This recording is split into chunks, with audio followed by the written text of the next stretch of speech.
Welcome to the Equipped Agronomy podcast, where we bridge the gap between seeding equipment and agronomy. Presented to you by Borgo Industries. My name is Curtis DeGoyer, agronomist here. I have across the table for me, Mr. Jeff Strukoff. Curtis, it's always a pleasure. It is a pleasure sitting with you here, Jeff, and we're going to have a little chat today. Wonderful. Yeah. What are we going to chat about? Once again, Curtis, what are we going to talk about today? Yeah, it should be some fun. Maybe nothing new, maybe some new stuff, maybe just some consideration of things that we've always done, but maybe we need to hear again. Nitrogen rates. Ooh. We've got a big trial here where we may not dive into every aspect of it, but some of it, where we're playing around with nitrogen placement, broadcasting, sideband, mid-row. Different forms of nitrogen. We've been on, this is like the third year that we've been playing with this one. And we're compiling the the data together here and hopefully try to show it in a way that makes sense. But I thought we would just chat about it a little bit and some of the results we got from last year. So the other thing with this one too, and maybe the one we're going to chat about the most today, is the rate of nitrogen. And I would say typically we've always been playing with a higher rate here. We've been kind of saying, we're going to go do these trials for, maybe guys that are pushing it a little bit harder. But in this particular trial, we said, well, okay, not everyone's going to be pushing it. We want to look at how these placements, how these different forms, how they compare in a lower rate or call maybe a normal rate in some cases, right? So 90 pounds of actual N versus 140 pounds of actual N. Yeah. I would say that's a pretty good, there's a 50-pound spread there. Like that's, maybe you guys are somewhere in the middle, but I thought that gave kind of two ranges, or a good range, I would say, of nitrogen placement there. All right, dive right into it. We've got this in canola. We've also got this in wheat. We're going to dive into the canola first on a few things that I saw really neat this past year. So it's in 2025 growing season. Across the board, didn't matter placement, didn't matter what type of nitrogen it was. The 140 out-yielded the 90 every single time, by like a significant amount, like anywhere between, just looking here, 3 to 5, 6 bushels more. And so you look at that and you're like, okay, yeah, we should be putting more. Yeah, like that makes more sense. Is better. Right? More is better. That's just period dot, right? That's it. I think there's a few other interesting things there when you look at the different forms and the final results that you achieved, even between 90 and 140. But you outlined this trial. I think one important thing to outline right off the bat, though, when you look back at the season that we had, we seeded into perfect moisture conditions in the very beginning of the spring. Then we had some 60K, 80K wind days that really sucked the moisture out. And we didn't get rain until June 10th, 11th, right? Yeah, somewhere in there, mid-June. So by the time June rolled around, it was dry, very dry. And then when we did get rain, I wouldn't say it was a significant rainfall, but it kind of kept things alive long enough. It wasn't until later in the season where we really did get the moisture and things really did take off. How we actually ended up with the yields that we did, I still don't know how we did that, but it's remarkable. But anyway, that's kind of a recap on the season. That's a great point. And every growing season's different. And what was interesting, what I think is a side note in canola, I think canola always performs better when it gets just a little bit of stress early on. Set up those roots, drive her down, but you need that later rain though to get the yield out of it. If you want to finish her, you need it. So we had anywhere between, let's say 58 bushels up to, I think our highest one this year was like 68 bushel yield. So very good year. Again, these are on the trials, kind of the better parts of the field, right? So that's where our yields ended up. So when we're looking at this, the one thing, there's the economic side of it, and there's also this nitrogen use efficiency side of things. So if I'm going to pull out just one here, we'll look at 90 pounds of urea versus 140 pounds of urea in the Trimax. Trimax setup, seed on its own, starter fertilizer in the sideband, and then urea going down the mid-row. So we had like 60.2 bushels on 90 pounds of N. Pretty good. And then when we cranked it up, 140 pounds of N, we had like 65.9 bushel yield there. So, a 5.7 bushel difference. Quick math says 6 times, let's say conservative, $12 Canola. Yeah. bushel of canola right now. So that's $60. Yeah. And it probably costs us another, well, I don't know how much nitrogen is now, but 50 pounds in the spring might have been, was it 60 cents a pound kind of thing? 65. Yeah. You know, so 20, we're making 30, $40 an acre. Mm-hmm. So that looks pretty good. I'm like, yeah, let's go for that. Nitrogen paid. Nitrogen paid. So this nitrogen use efficiency now, if we look at the 90 pounds of N going down, and we'll put a standard, and we'll circle back to this a little bit here where we're looking at, what's a good recommendation for you in your area. But if we had, let's say, 20 pounds of residual N in the soil this spring, which would have been close, and let's say we just give a number of 20 pounds for the organic matter. Estimated nitrogen release from organic matter. Yeah, which we can touch on in a minute here. But so we put down 130 pounds of total, got 60.2. That comes out to 2.2 pounds of N was needed per bushel of canola. Okay, that is right in line with, I don't know what you were told. What I was told was, typically anywhere between, honestly, I would say a little bit higher, 2.5 to 3 point some. 3.2. 3.2-ish, right? That's kind of the rule of thumb. Okay, so we got this amount. Maybe we'll come back to that. But 140 pounds that we put down as fertilizer, so 180 pounds of total, and we got 65.9 bushels. So that's about 2.7 pounds of N per bushel. It's still pretty good conversion, really, when you think about the... Very good conversion. Yeah. There's a lot of people still use the 3.2 or 3.5 pounds of N per bushel on canola. But I'm going to come back to that in a second here. You do that. I will. But just the comparison between the two, it went up.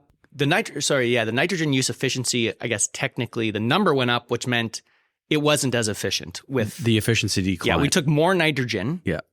To build 1 bushel of canola. We achieved the top of the marginal returns to scale curve and started to decline. Yeah, the use efficiency started to decline. Yeah. Right? And I think that's an interesting one to consider when we're planning ahead for, how much should we be putting down with the goals we have. So at this point we were shooting for 60 bushels. Yep. That's kind of where we shoot at. And at the 140 pounds of N, and we achieved it and then some. So 65.9 we got. Okay, so now what I want to come back to was, okay, you've got this number in mind. I want to hit 60 bushels of canola yield. Okay, I'm going to use 3 pounds of N per bushel, 180 pounds. It's got to go down. So you can figure out what you had in the soil if you soil test, soil testing is a good place to start. At least gets you in the ballpark. And then what other factors are in there? You have your fertilizers you're going to put down, and that's what you're trying to figure out. But it's that organic matter portion of it. How much nitrogen is going to come out of your organic matter? How much is going to get mineralized? What number should you use in that? Do you have a magic number? I forget what prof said that, but organic matter matters.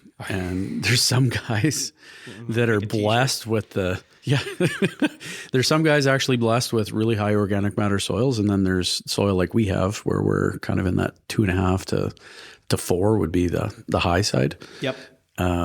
I don't know. What is that magic number? I really don't know. Estimated nitrogen release. There's some guys that go off soil test results that use like a factor of 4.8 pounds of N per percent of organic matter.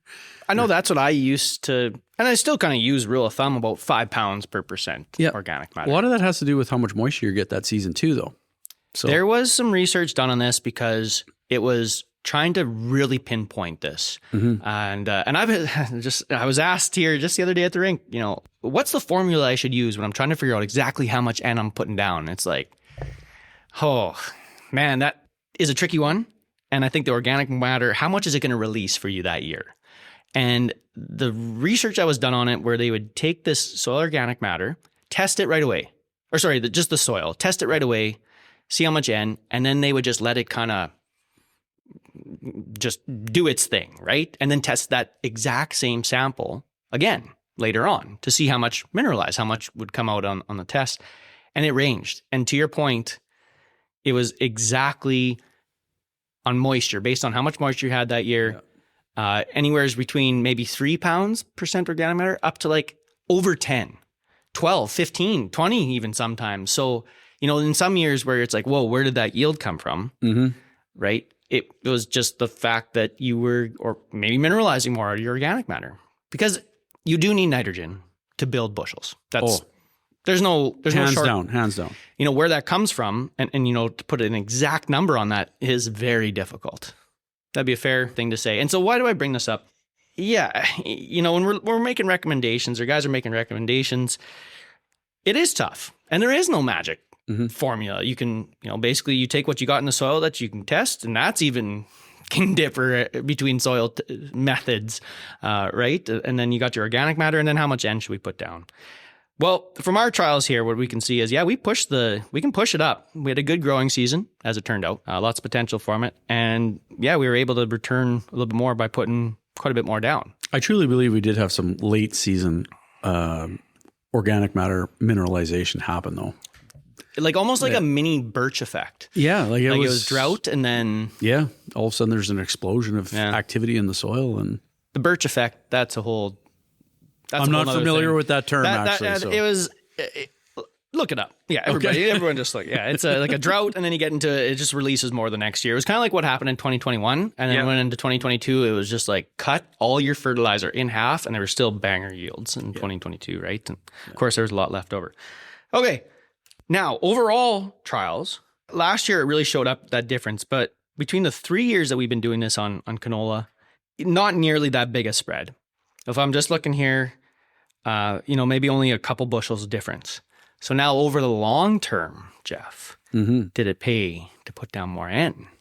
I would say, there's differences in prices of nitrogen, but if we're getting only like a 2 bushel difference there in yield, maybe 3, that magic number might fall in between 90 and 140 there somewhere, because that bell curve, the more you put, your nitrogen use and efficiency, it'll just... Do you actually spend until your last dollar returns you $1, or do you quit when your dollar is returning you $4? That's right. And that all comes down to, what you're comfortable with, and then the risk portion in there as well. Obviously, that'll come into it. And you're saying if your $1 only returns you $1, why do that? It should return you at least 2, well, maybe 3, maybe 4, maybe 7. Well, I guess it depends on your personality. Yeah. Yeah, you could put down 20 pounds of N and be somewhat happy, I guess. And so that's neat to see. So overall on these trials, and I get it all compiled here, just looking at it, somewhere in St. Bruce, Saskatchewan, some years it pays, some years it doesn't, right? Because that would have had to bring that average down. I really like at least using, like if you have a yield goal in mind, you have to shoot for that yield goal, obviously, and you need to feed that plant what you know that it needs. So I don't like counting on estimated nitrogen release or organic matter breakdown. It is a factor, and yes, you do have to factor that in there, but I wouldn't comfortably cut that right out. So you use it more like a bonus. It's like a bonus. Like we were shooting for 60, we got 65. Yeah. Right? And, where'd that extra 5 bushels come from? Exactly. What's wrong with that? I mean, it worked in this past year, but... I think one thing before we move on, because I think you're on the verge of moving on to wheat trials. I do want to chat about some wheat trials, yeah. Yeah, no, I do think it's very interesting when we look at the sources that we were using, because we used Super U broadcast, we used Super U in a band, we also used a urea ESN blend, and looking at ESN broadcast, different things that we did in there, and we didn't do ESN broadcast. No, we didn't. Sorry. No, that was only in the band. But. But when you're comparing broadcast Super U, like does it do what it's supposed to do? Absolutely. It does what it's due. But I did find it fascinating that even when you take Super U and put it in a band, it still performs better. Than over urea? Like over itself. Like if you broadcast Super U versus Super U in a band, the Super U in a band always does better than the broadcast Super U. Yeah. But interestingly enough, like what's wrong with urea? If you can get it placed correctly, like the cheapest form of nitrogen is going to be a non-treated, so like urea, right? Yeah, like it boils down to the cheapest way to stabilize nitrogen is to put it in a band at the right depth in the ground. So there is a premium that's charged for, specialty fertilizers. And I understand when it comes to efficiency and different things, guys want to get more acre seeded and everything. And broadcast is a really good solution. And Super U or treated urea in general is definitely the right thing to do. But it is interesting that even if you took that treated urea and put it in a band, it still does better than if it's broadcast. Mm-hmm. That's good point. my 2 cents. But there's nothing wrong with urea. Put it in a band, put it in the ground, it works.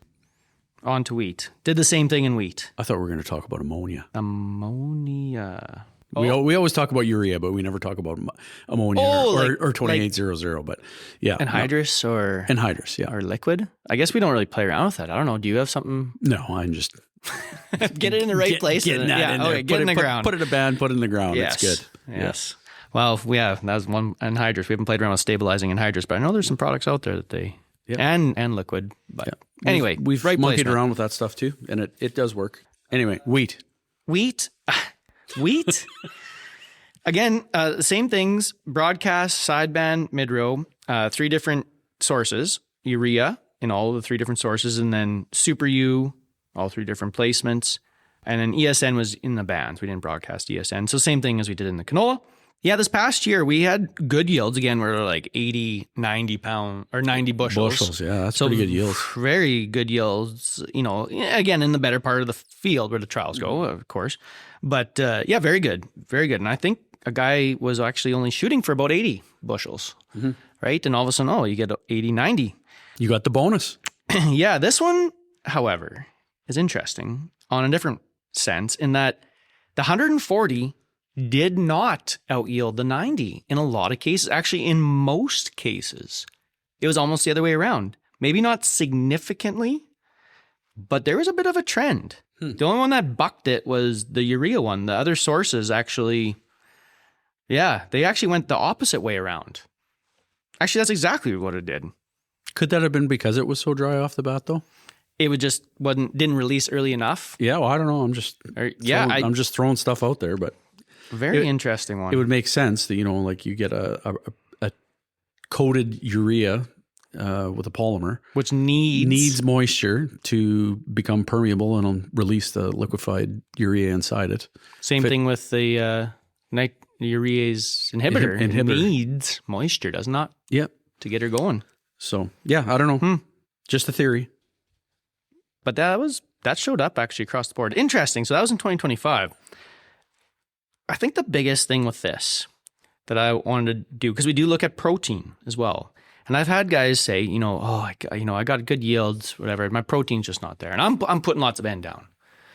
Well, yeah, we got, we're putting down 90 pounds of actual N, which I would say, again, is maybe on the lower side for some guys, depending where you are. Protein was always lower versus 140. So we went anywhere on average, basically 12.5 up to like 13.3. So we gained not quite a % more, but close across the board on all different sources, everything we did. So is it worth it?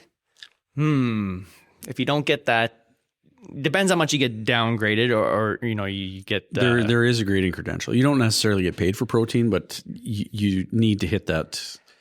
50 pounds of N to get up not even 1 point. Yeah. Oof, that's a tough one. The protein argument, you and I could argue that whole thing for days as to how do you achieve, some guys say top dress, some guys, there's so many different things. Top dressing. But at the end of the day, you still have to have enough nitrogen to get the protein out. And it does not seem to be super efficient in that matter because... we tried, we had in the band, we had in the sideband, we had it broadcast, like different sources. And it was just like the same pattern showed up. And there wasn't, when we put 140 pounds, we usually got over 13, always got over 13%. When we put 90 pounds, 12.2 to 12.5, like across the board. Yeah. Right. And so to me, that almost, in some of those placements, we are playing with, when the plant was getting it and when it wasn't. So yeah, it's that's a tough one. You grow bushels, it's not like nitrogen all goes towards the protein after your yield hits. And it'd be nice to look at that graph and say that's the way it went, but we didn't find it this year. At the end of the day, I think maybe 140 pounds was actually too much, right? For this past year, let's say looking back, maybe it was somewhere around, I don't know, 110, 120. Right? To hopefully get the protein to about 13% and a big yield. Again, organic matter %, how much does it release? Don't know. Can argue that too. We kind of hit it out of the park, felt like a little bit. But as far as yield went, across the board, 3 years of doing this, that same pattern kind of showed up, right? Where we put down more N, the protein goes up. Yield didn't necessarily respond to that though. In fact, in some cases here, that same pattern showed up from last year where yield almost went down when we put 140 pounds of N. Controversy. This is going to get the phone ringing. I'll tell you that now. Well, maybe we're going to start canceling some nitrogen. I don't. Sorry, retail guys. Yeah. Don't do that. No, don't do that. But on the canola, okay, just to recap there, I guess, right? The canola can handle some N, especially if you get the right conditions. Wheat, and this is Starbuck wheat. Maybe varieties. Maybe there's differences in varieties, right? This is a hard red spring wheat. And that's what it did. Maybe they're breeding for better nitrogen use efficiency, and maybe it puts it more into protein versus yield. Don't know what's coming down the line on that, but that's what we found.